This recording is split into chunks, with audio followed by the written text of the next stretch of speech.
नमस्कार मंडळी. मागच्या आठवड्यात एक घटना घडली बघा, नांदेडमध्ये. त्या मुलीचं नाव आचल आणि मुलाचं नाव सक्षम. त्यांचं दोघांचं एकमेकावर प्रेम होतं आणि त्यातून ती हत्या झाली, मुलाची हत्या झाली. तर सोशल मीडियावर नाही ना, आता जे झालं ते होऊन गेलेलं आहे. पण सोशल मीडियावर त्या मुलीनं त्या मुलाच्या मृतदेहाशी लग्न केलं. त्या मुलीच्या हिमतीची तर खरंच दाद द्यायला पाहिजे. पण लोकांनी तिला इतकं ट्रोल चालवलं आहे ना, इतकं ट्रोल चालवलं. काही जण बरं का, सगळेच नाही. काही हे पण करतात, त्यांची बाजू व्यवस्थित मांडतात. पण काही जण काही विचार मागचा पुढचा न करत, ती अशीच आहे आणि ती तशीच आहे आणि तिच्या बापाने योग्यच केलं आणि भावाने योग्यच केलं, अशांना असाच धडा शिकवायला पाहिजे. मला एक सांगा, त्याने प्रेम केला हा काही गुन्हा झाला का हो? हल्ली तर कितीतरी मुलं मुली प्रेम करतायत, घरच्यांना सांगत पण नाही. अचानक रात्रीतून कुठंतरी गायब होतात, पळून जातात. त्यांचं काय करता तुम्ही? 8-10 दिवस, 1 महिना, 2 महिने गेले की परत तुम्ही त्यांना ॲक्सेप्ट करतातच ना. पण यांनी त्याच्यात मुद्दा जास्त महत्त्वाचा काय उचलला की जातीवरून. ती हिंदू धर्मातली होती, तो बौद्ध धर्मातला होता. आता आपण कुठल्या युगात आहे तरी हे जातीपातीचं लोकांच्या डोक्यातून खूळ जात नाही. पण मला असं वाटतं की हे कारण केलं. असे अनेक आंतरजातीय विवाह आई-वडिलांच्या संमतीनं सध्या होत आहेत.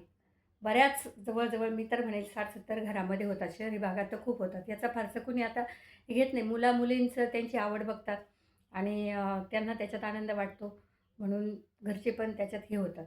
आणि काही अज्ञानी मुलं असतात तर त्यांना काय वाटतं काय माहिती, ते पळून जाऊन लग्न करतात. अशांचं कुठं काय होतं मग?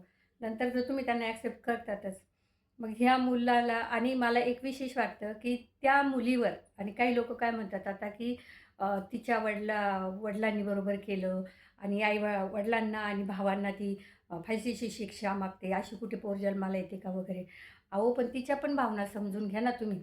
ती पण ते भावनेच्या भरातच बोलते पण तिच्या प्रेमाचा तिच्या डोळ्यासमोर असा दुर्दैवी अंत झालेला ती मुलगी बघते आणि ह्या सगळ्या गोष्टी होताना त्याच्या अगोदर तिलासुद्धा खूप टॉर्चर केले त्या घरच्या लोकांनी. अनेकदा त्या मुलापासून बाजूला करण्याचं काम केलं. पण तिचं आणि तिचं प्रेम खरंच मनापासून होतं. तिच्या सांगण्यावरून आहे ना, तिला एका पत्रकारानं प्रश्न पण विचारला, की "तुम्ही मग पळून जाऊन का नाही केलं?" तर ती बोलली नाही, की त्याचं म्हणणं होतं, की "मी तुझ्या वडिलांना म्हणवून मगच आपण त्यांच्या संमतीनं लग्न करू."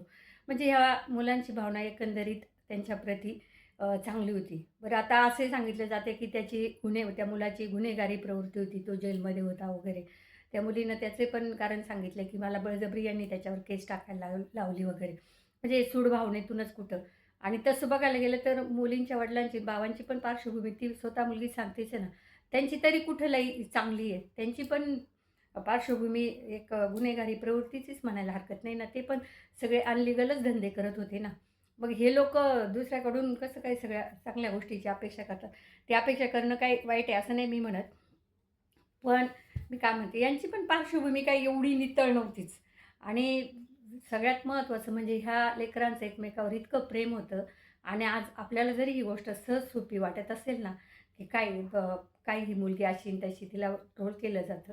आपल्याच इथून जास्त केलं जातं. पण राज्यातले जे हिंदी व्हिडिओ आहे बघा, ते लोकं त्या मुलीचं म्हणजे तिच्या भावना त्यांनी समजून घेतल्या. पण आपल्या इथले काहीतरी वेगळं गलिच्छ भाषेमध्ये बोलतात.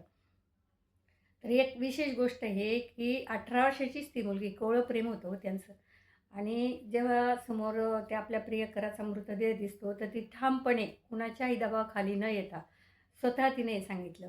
ठामपणे ती निर्णय घेते, की नाही मी याच्याशीच लग्न करणार, मृतदेहाशी लग्न करणार आणि आयुष्यभर त्याचं प्रेम माझ्या काळजात जपणार. पुढे काय होईल ते होईल माहीत नाही. पण त्या क्षणी तिनं तो ठामपणे निर्णय घेतला. मग याच्यातूनच सिद्ध होतं, की तिचं किती खरंच मनापासून प्रेम होतं त्या मुलावर.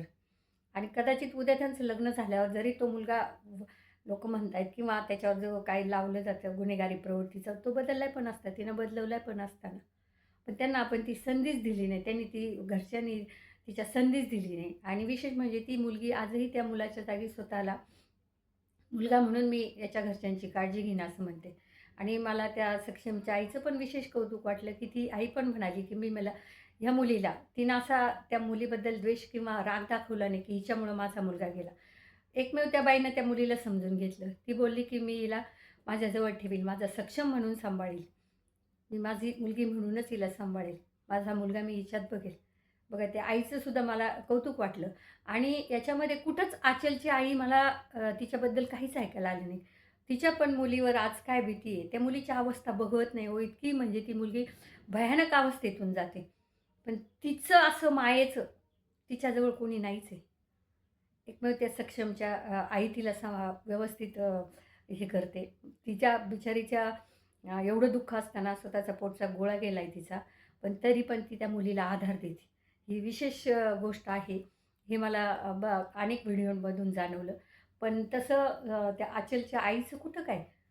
त्यांची मुलगी होती आणि मुलीच्या भावना, मुलीचा आनंद तुम्ही समजून घेतला नाही. आज मुलगी अशी म्हणती म्हणून ती लगेच बेईमान झाली किंवा ती वाईट ठरत नाही.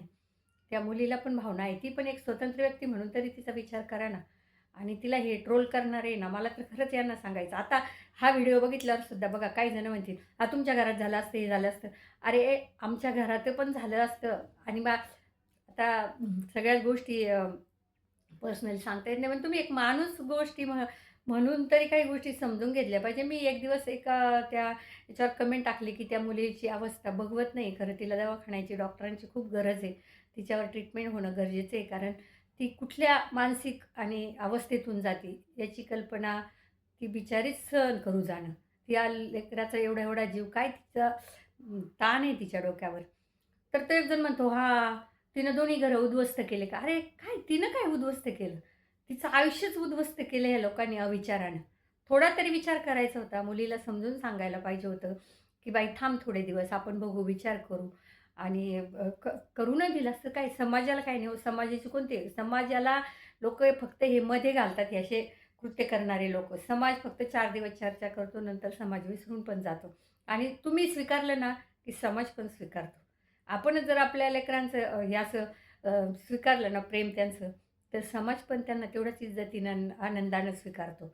तर ही गोष्ट आत्ताच्या काळात तरी आई पण समजून घेणं गरजेचं आहे. जी मुलं खरोखर आई कल्पना देतात, की आमचं असं आहे आणि आम्हाला करायचं, तर ठीक आहे ना, करू देत ना. त्यांच्या भविष्यात नंतर त्यांचे काय प्रॉब्लेम क्रिएट होतील ना, त्यांचे ते सोडवतील, ते बघतील. पण या क्षणाला तुम्ही त्यांना आडवे येऊन आणि तुम्ही असा त्या प्रेमाचा असा दुर्दैवी अंत करू नये आणि आजच्या काळात खरं प्रेम मिळणं खूप दुर्मिळ गोष्ट आहे आणि मी म्हणेल, की खरंच त्या आचलचं त्या सक्षमवर खरोखर मनापासून प्रेम आहे. म्हणून आज ती पोरगी तिनं स्वतःचा काडीचाही विचार न करता त्या मृतदेहाशी लग्न केलं आणि ठामपणे ती मीडियासमोर सांगते, की माझं आता सक्षमबरोबर लग्न झालं आणि मी त्याचीच आहे आणि आमचं प्रेम जिवंत आहे. ही साधी सोपी गोष्ट नाही आपल्याला दुसऱ्याला नावं ठेवण्याइतकी. पुढे काय तिच्या आयुष्यात जसे टर्न येतील तसं तिला परिस्थितीनुसार चेंज पण व्हावं लागेल, ती गोष्ट वेगळी. पण आजच्या घडीला तिचा तो निर्णय इतका ठामपणे आणि तो पण सगळ्यांच्या विरोधात तिचं म्हणून असं तिच्या पाठीशी आहे का कोणी? कोणीच नाही. म्हणजे ती मुलगी आज एकटी मी खरंच त्या मुलीला मानेल की खरंच ही मुलगी आहे ना, म्हणजे हिचं खरोखर खरं प्रेम कशाला म्हणतात, ह्या मुलीने हे जगाला दाखवून दिलं. आजच्या स्थितीला, आजच्या घडीला तिचे ते सगळं बघून आहे ना, वाटतं की खरंच असं प्रेम असायला पाहिजे आणि याला प्रेम म्हणतात. ती काही वासना नाही, काही नाही. हो, त्यांना वासनाच असते ना, त्यांनी एवढं हे करण्यापेक्षा ते पळून जाऊन त्यांची ते कुठं पण हे केलं असतं. कारण सक्षमचे मला तर वाटतं त्याची आईनं त्यांना तिचा हे केलंच असतं, स्वीकारलंच असतं, त्यांचा स्वीकार केला असता. तसे नव्हतं. पण त्या मुलाची भावना होती, की तिच्या घरच्यांच्या सहमतीनं आणि त्या मुलीला एवढं टॉर्चर केलेलं अगोदर तिच्या सांगण्यावरून ती स्वतः सांगते. त्या पण काही गोष्टी लक्षात घेतल्या पाहिजे ना. आपण नुसतं काय त्या मुलीने काही पाप केलेलं नाही एवढं मोठं. त्याच्यामुळे तिला एवढं बोलण्याचं मला नाही वाटत कुणाला आपल्याला अधिकार आहे म्हणून.